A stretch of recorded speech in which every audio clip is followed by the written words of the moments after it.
Morning, guys. Actually, it's like 12:30. I woke up at like 10:30 today. It's a long week, man. I was tired, and plus I drank some. We had a VIP bring us a bottle of. It's called Nowadays, and it's a THC. Like you take shots of it. It's like taking shots, like drinking liquor. And I don't drink anymore, so I'm sure this guy knew that. So he brought that, and we tried it last night. It's 10 milligrams per serving. So, yeah, I gave a little bit more to my wife than I probably should have. I took a decent amount, but last night was awesome. When we got home, my wife was super silly and being really funny and goofy, and it was fun to watch. I haven't seen her like that in a while. She stopped drinking too, so it was just fun to watch her be a little bit loopy and sort of let go a little bit. But anyway, yeah. So that probably made me a little groggy this morning. I find that when I drink THC or consume THC in any way, like a gummy or something, because I don't like to smoke it, sometimes I'll wake up with a hangover.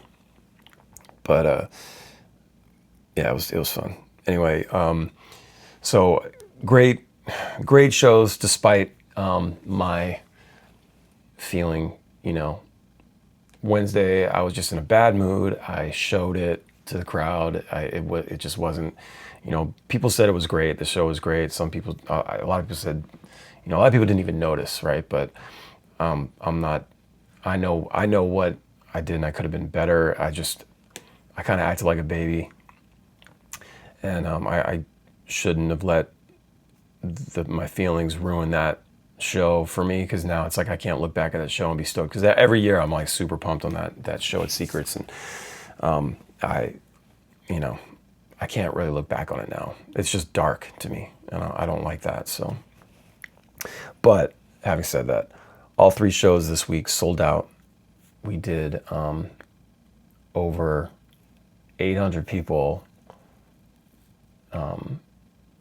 like all 3 nights. So it was incredible. Well, last night technically it was like 700, but I know there was like 800 or more there. So, but yeah. So I just want to say that I know that what we have is very special, and I appreciate all the fans that have come out, and old and new.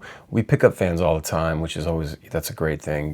Bands kill for that, and we're very grateful and appreciative for everybody that comes through. And I'm just like, I was amazed yesterday. Like when we play at home, it's very stressful because there's a lot of family and close friends and stuff, and there's a lot of people pulling you left and right. And I had at one point, my cousin, her son, it was his graduation party at the same place, because this place is a big brewery, it's a big field, and a lot of people do parties there and stuff.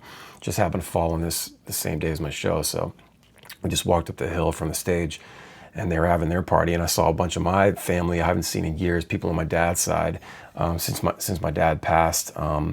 I guess maybe even before that. I didn't see a whole lot of that side, but it was just nice to catch up with old family members I haven't seen in a long time on my dad's side. Yeah, but at one point I had to stop. I was like, all right, guys, I'm so sorry. Like I can't talk anymore. After a little bit of talking, especially in that situation where you're talking very loudly and trying to communicate over all things happening, it just gets real raw, and just it starts to hurt me. And I was nervous that I was gonna not have a voice for the set, so I had to dip out and go sit by myself for a bit and drink some water and warm up, So I'm trying to be better about like the volume of my voice.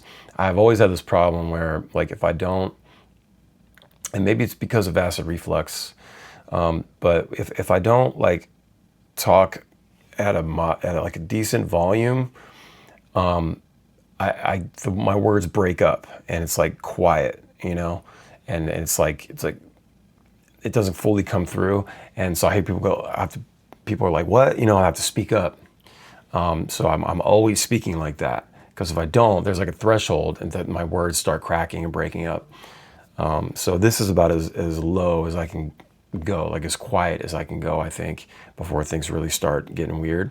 So I just can't wait to see the ENT, and I really want to have, all my ducks in a row. I'm gonna put questions in my notes app, and I'm gonna, ask all the questions and just everything I'm thinking of, and just really try to figure out what this is.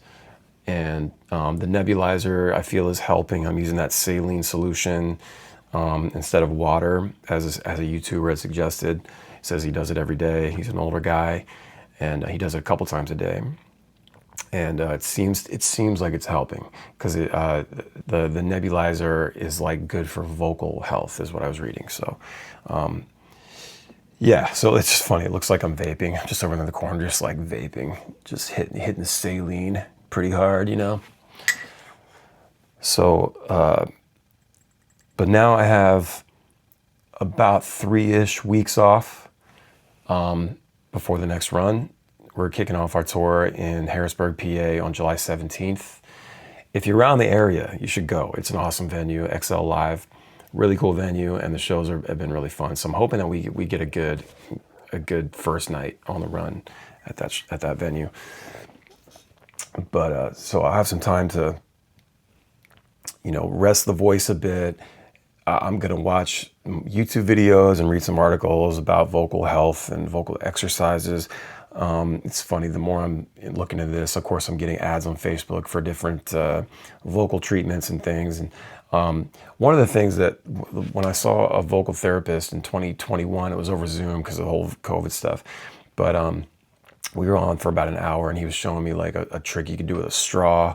I can't remember what we did. It was something about humming through a straw or something. I don't know what it does. Somehow focuses or channels like the most of your energy or something. I could be totally off on that. I need to look it up. But so there's that. Yeah, I'm just going to try to, hopefully I can nurse myself back to health, before this next run somehow. I do need to record some vocals for some songs. But that is something that I can, I do in my own time anyway. So I can, if I'm starting to feel weird, I can stop for the day or whatever. I don't necessarily want to stop working, because the numbers don't happen if you don't feed the algorithm. That's just where we live these days. So you have to keep making songs and dropping, and that's all I want to do, is just keep dropping. I've been really just finishing a song has been really difficult for me, because I overthink it constantly, because I want to outdo what we did before, and I just keep raising the bar on myself. And I think that's a good thing. I think that's healthy, but it just makes it more difficult for me. And then I start like really wondering, is this lyric good enough? Did that make sense? Like, should I add something here? This needs a synth line, So, yeah, that I want to get a couple more songs out before the summer's over. We do have a track dropping. We worked with our buddy Wes Anderson. He's a musician here from Baltimore. He collabs. His whole thing is collabs. So like he just collabs with different artists. He makes different types of songs, different genres. But it's like guitar based usually. It's around his guitar stuff, and he just sort of builds out songs around that. And my brother and I played and sang on this new track that's coming out. So it's a Wes Anderson Ballyhoo collab. It's dropping July 11th. I don't think I'm allowed to talk about it, but he hasn't announced it yet. But I figured might as well get some press. I don't know. The coffee's hitting today. So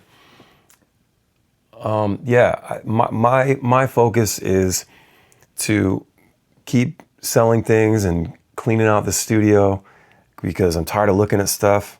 I'm considering selling my Kemper and buying a Quad Cortex Neural DSP. I'm really digging the tones I'm getting out of this plugin. So I might be switching after almost 10 years of using Kemper. I might be switching. We'll see. But that neural DSP stuff is incredible, man. And they have so many plugins available and so many sounds. And it's not that I use all the sounds, but it's like the sounds that I want. So I'm starting to kind of evolve my tone a bit. And I might want to get a little heavier. And that's not for maybe for the Ballyhoo stuff, but just like for my own solo stuff. I don't know. We'll see. We'll see how it goes. But so there's that. And then I just want to keep making music and making videos. That's really what I want to do. So today is my younger brother's 30th birthday. I can't believe he's 30. It's July 4th is his birthday, but we're celebrating today. He's 30 years old, man. I remember this kid was a tiny baby, and he's just grown into such a awesome human. He's a good dude. He's handsome, and he's got a really cool girlfriend, and he's got a great job, and he's just an awesome guy. So happy birthday, Sam. We love you. But yeah, so that's pretty much the plan for today's. Do that, and then I have to figure out my life in the studio. I have so much cardboard in here because I've been saving all our boxes from Amazon and whatever else, like, so I can ship things, you know? So it's just a mess in here. But it's coming down a bit. I've definitely cleared out some shelf space. So let me know if you're out there decluttering for the last 5 years plus, like we have, and how maddening it can be. I know the tricks. It's like start with a small spot and just keep working every day on it, and try not to be overwhelmed. All right, you guys have a great day. We'll catch you tomorrow.